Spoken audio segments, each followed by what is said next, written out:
Okay, hi everybody. Hope you had a good lunch. I enjoyed it. Lots of chatter going on in the lunchroom today about our topics earlier this morning, so that was cool.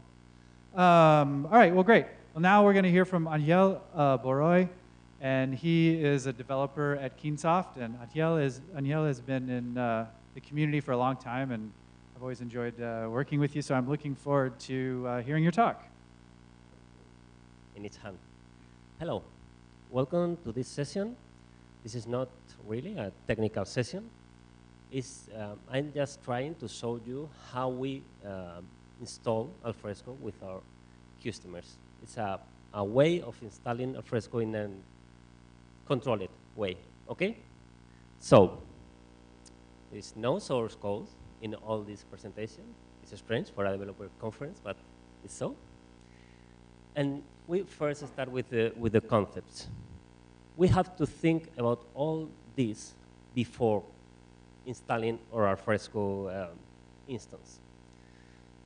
We need to know how many components, what is our technology stack, how the subsystems are configured, what extensions are useful for that customer. We have to perform some tuning on Alfresco installation, and we need to know how it's going to be administered, this instance. After all this, we can proceed and install. And then, obviously, we can validate our installation.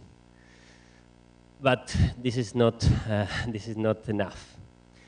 After installing, we have to probably to migrate data from another Alfresco, maybe from that file system. We need to train that customer, and then we need to make some support task. Periodically, we need to audit this installation in order to check that the health of the system, right? This is not the objective of this talk, but maybe next year I can go with after installing thinkings, okay? Let's start with the components catalog. When you use that wizard with the Alfresco community, you can see different elements which are installed on your system. Java, the repo part, the activity part inside that Alfresco war, the SOLR, the new AOS or the old VTI for SharePoint, that LibreOffice, Image Magic, GhostScript, PDF, Postgre.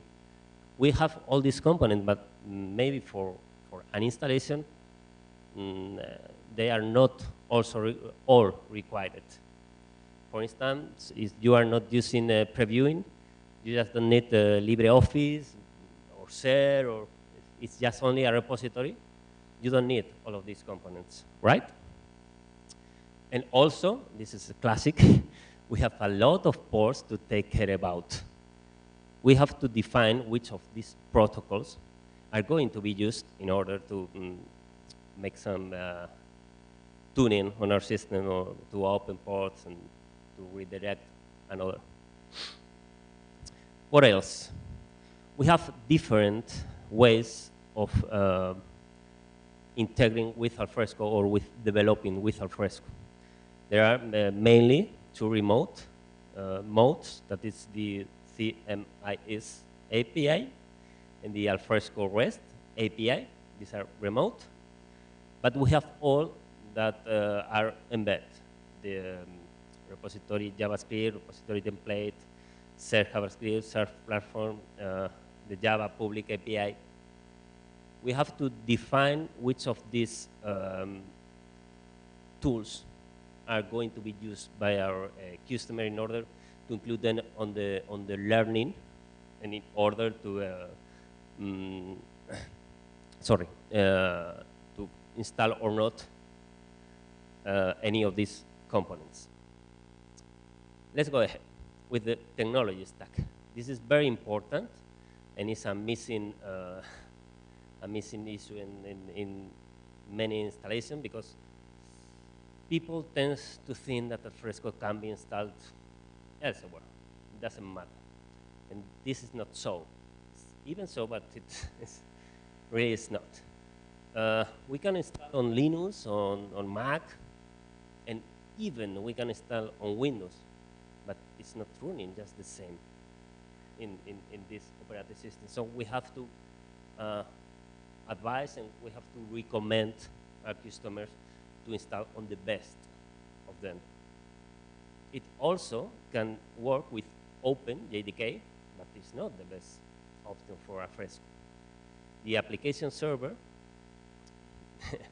many of you was fighting with JBoss or with WebLogic or with WebSphere. Really, Alfresco works fine in Tomcat. We can make Alfresco running in Node, yes, but it's working fine in Tomcat. Just don't look more ahead. And web server, which is not included in Alfresco supported platforms, is a part that it's missing. Can work with Apache, with engines, and even with Amazon. But this is not included in Alfresco supported platform. Database, PostgreSQL, Maria, MySQL. Yes, you can run Alfresco community with Oracle. You can, but it does not run properly. You are going to have problems, so it's better to to use the stack, the support the stack. And NAS and LibreOffice, Magic, PostScript, okay. We have all of these parameters. We also have to think on that client. How are your client machines? Are you using Linux or Mac or Windows? Are you using that Chrome, Firefox, Safari? You are still using Explorer? This is relevant. And Opera really, in Alfresco code, includes. If browser is Opera, then exit. Is there a line? Yeah, including this. So, no, Opera is not supported. LibreOffice 4 or 5, and Microsoft Office, I think, is with the new AOS, I think it's going better. But we still cannot use the last version of Microsoft Office, right? This is important for our customers. A mobile with EOS and AMP. Okay. So this is, then we are going to see which or these elements are used in our installation, just in order to make some classification and to prioritize our task with the installation process. This is a classical task, the subsystems, because it's related with many Alfresco features, but mainly with authentication. We can use user password, included by default with Alfresco, but mainly we want to use LDAP or Kerberos or CAS, what Ian is going to tell later about that, and email, transformers, search. So this is also important. I don't want to go on subsystem and authentication, but it's one of the main tasks before making an installation, because of the implications in many things. Okay, so you have to look this carefully. Go ahead with extensions. Our systems have also to be extended, because in many cases, Alfresco is not enough for our customers, or they want the same functionality but with other flavor. So we have to add some extensions in order to adapt Alfresco to their requirements. I have my own add-on catalog, which can be this or other, okay? And you have to make your own. We are trying from the order of the beat to consolidate classified catalog for audited add-ons, but we are not having many time to to complete this task. But you can make your own list, and even you can make your own test, right? So These are very classical add-ons, like that from Francesco, who is a must. In my case, we are using signatures. In Spain, signature is required also, so I have this. Quotas for files, data list contents, OCR, Alfresco JS console. For me, is required also because it's very easy to make some administration tasks on system user. Well, and any other. Java Melody is another important add-on, who is not an add-on, really. It's a product, but you can include it on Alfresco easily. And you can use this or any other, just to monitorize how Alfresco is going, right? Okay, go ahead.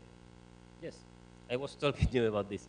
We are trying to compile a list of add-ons which are developed following recommendations. We start by writing down these recommendations. This is the technical inclusion criteria. They are described, I think, that are 60 or 70 points. Something of them are required, the other are recommended, but they can guide you on the also on the developing, but also on the selecting of your add-ons. Okay, and in the future we try to increase this 2 add-ons list.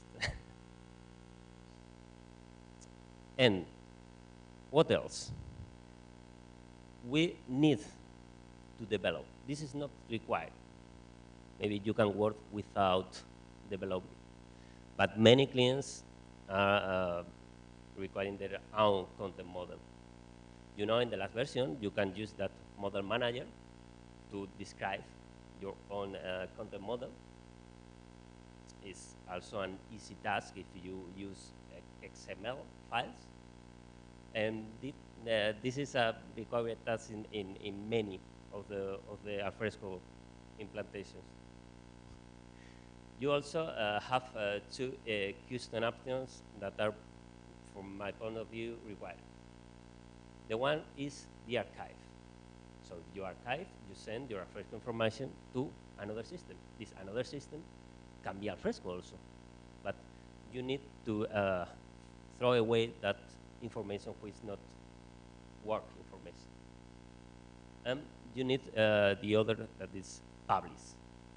You need to provide this information to another external system. These are required in many cases.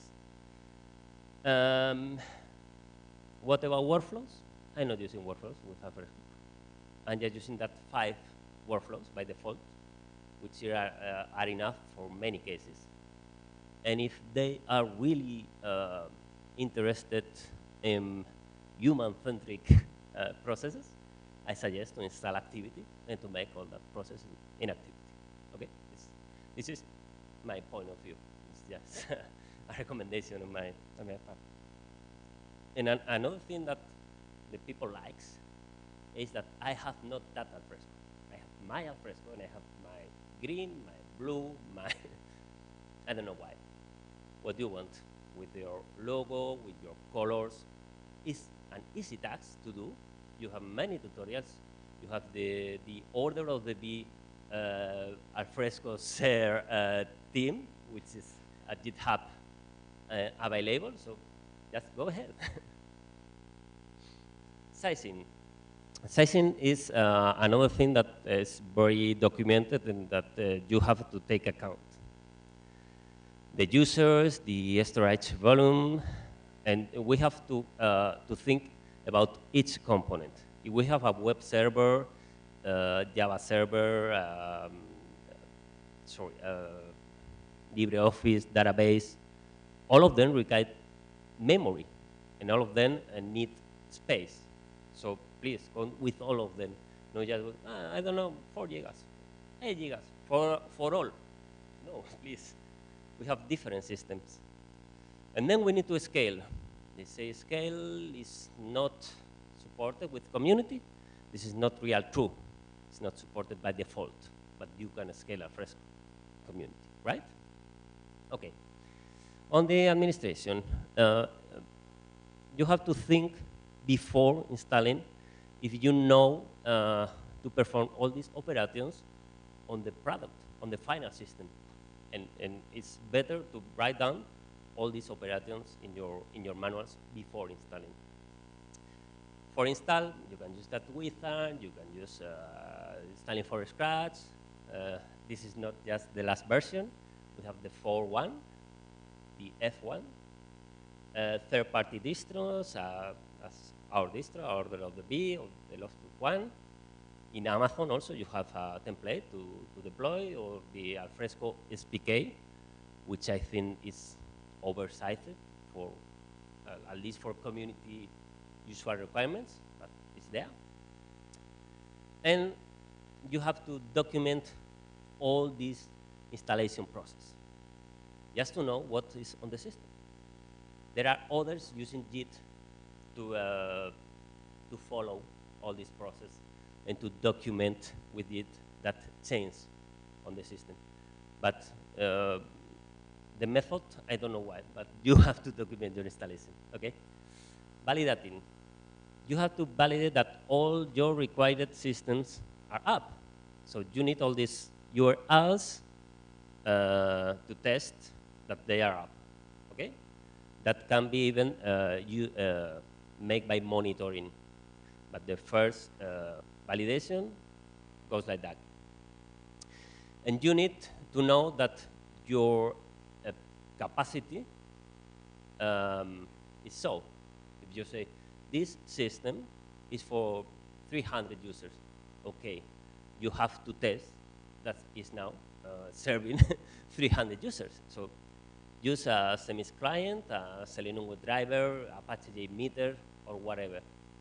Or if you are so brave, you can use Alfresco benchmark framework. But I think it's, you have not 1 billion documents. You can use another easier method. And finally, you have to perform your functional validation, which it can be done by hand, just with a navigation process, or you can also automate by Selenium WebDriver or by using Leadfoot or another technique. Okay, how can we apply this to a real case? This is our friends from Crop Trust. Crop Trust is an organization who is keeping seeds for the future. When the seeds are done, they say, okay, I have that. You can replant all of this. And they are a small organization. There are 30. There are just 30. We are following all this. We are, do you need FTP? Yes or no? I don't know. Maybe I can decide later. But do you need developing with JavaScript? No, really, because I don't know. So, okay, that's not. And with all the points we have seen, with the add-ons also, the technology stack for every component is detailed. And this is the cycling of the system, okay? But describing memory and space for every system, not just for the whole one. And documenting, which is very important. We are documenting installation, and we are documenting validation, and also administration, okay? So you can give them a tool to have the system up and running. Do you think this is enough or not? Are you performing all these tasks before installing? Yeah? So yes, we have done, but as I say, this is not the end of a project. We need to think about importing, migration, training, supporting, and auditing. So next year, I can tell you that part, and maybe I can put more beautiful graphics to my methodology. So this is all, and if you have any questions, I'm ready.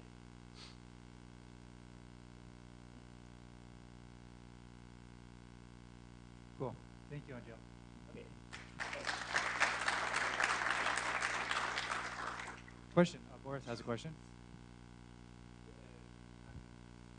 So I have a question. So what do you do when you have this optional stuff and then they say, okay, now we really want you to have it?